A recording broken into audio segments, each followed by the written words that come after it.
scoring the most points in a Game 7 in NBA history, surpassing Steph Curry at 51 in this game. Here he is speaking to the media. Jayson, I guess the obvious question is, what got into you tonight?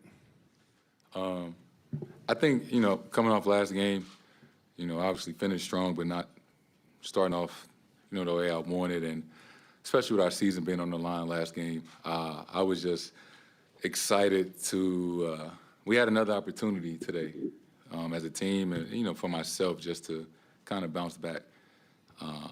And, I was relieved. I was happy about that, just to get another, chance because, our season could have been over, Game 6. And, just being in another Game 7, being able to come back home in front of our fans, I was really excited just for the moment to come out here and play today. I asked you something after Game 6. I don't know if I'll try to ask it again.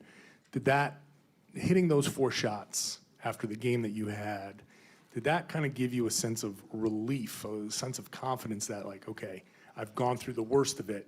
Now I know if I just relax, I can get to the best of it. And did that carry over? I think so. It definitely was in my mind that, I had played as bad as it could get for 42 minutes or 43 minutes, whatever. And, I say we have a saying, it's only up from here, right? And, to be honest, they had us on the ropes in Game 6, right? The end of that third, going into the fourth, the game was back and forth. The crowd was into it. They had us, and we figured out a way to win. And, that was a great feeling to win that one and to come back home and, have another opportunity. Jayson, over here.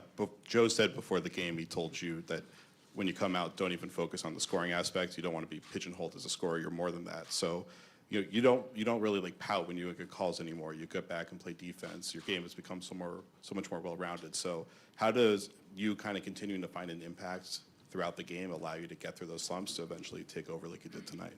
Yeah, just as I've gotten older and went through my career, just trying to grow, all right? I've always been able to score the ball. I've always kind of been looked at as a scorer. But to be the best player, to be one of the best players, what can I do each and every night on both ends of the floor besides scoring to impact the game and dominate in those ways, right? Dominating is not only about scoring. I try to rebound the best I can, compete on defense, get blocks, get assists. Those things, excite my teammates a little bit more than, hitting shots. They're used to seeing that. But, me diving on the floor, me coming over the weak side to get a block, that, sometimes gives us more energy than, hitting a step back 3. So just finding ways to dominate the game other than just scoring. Going back to last offseason, you and Joel were talking a lot about your path to the finals, trying to make it to the top of the league.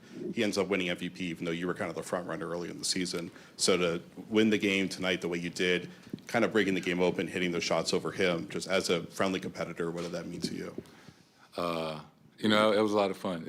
I've played against him in the playoffs 3 times now, and, I think we play him 4 times a year in the regular season, so I've had a lot of battles. And that's somebody I'm, really close with and extremely happy for, right? Seeing him win MVP, his reaction, and a lot of you guys know we train in the off season together.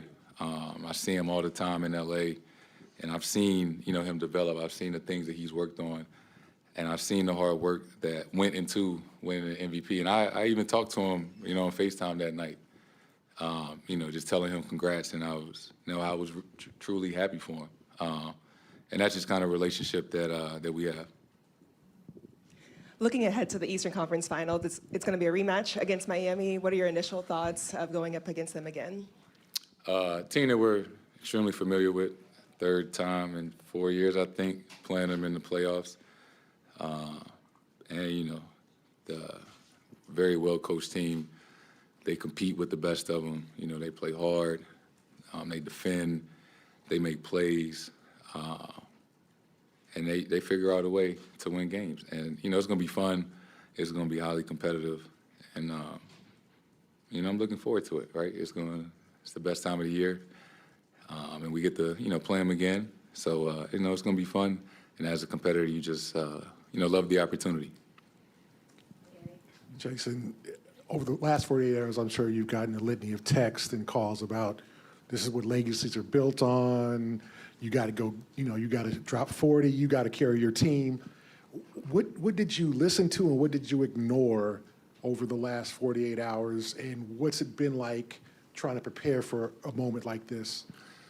I think going into Game 6, I was too. It sounds crazy to say I was like too locked in. I was too tight. I was, just too in my own head thinking about what do I need to do, what do, things I gotta, how many points do I need to score? It's a big moment. And today I was more myself, Yesterday, pregame, I was relaxed, laughing, joking. And, that's when I play my best, when, I'm having fun, right? At the end of the day, this is basketball. This is something I've been doing since I was a kid, something I love to do. And just go out there and relax and have fun. And, when you go out there and relax and, kind of think about those days when you were a kid at the YMCA or whatever, the game kind of opens up. Just try not to think about, right, the pressure, what everybody's going to say, just focus on the game and having fun. I think that's when I'm essentially at my best.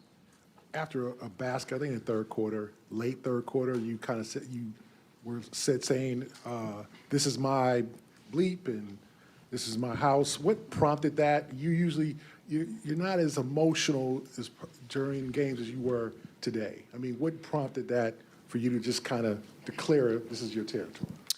I got to give a lot of credit to the crowd. We needed that.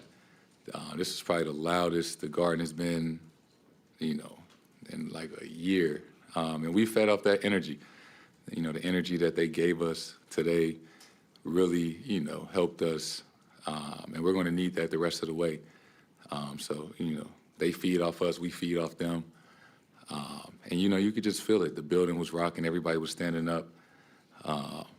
And, my, emotions kind of just, got the best of me in that moment in a good way. Last question. Jayson, you just sort of answered my question about the crowd, but how about the crowd with you? You seem to respond more so than ever with this crowd and really fed off of them tonight. Did you? Yeah. And, I can't, express it enough. The genuine love that, I kind of feel from the crowd, whether it's pregame, during the game, at the free throw line. I've been here my whole career, right? I feel, feel that they embrace me, almost as one of their own. And, that means a lot. And, I love being here. I love getting to put on this uniform. I love getting to play big games, put on big performances in front of them. And they feed off, emotion and energy, right? And it's reciprocated. And can't express enough that, I just love being here and love playing in front of this crowd.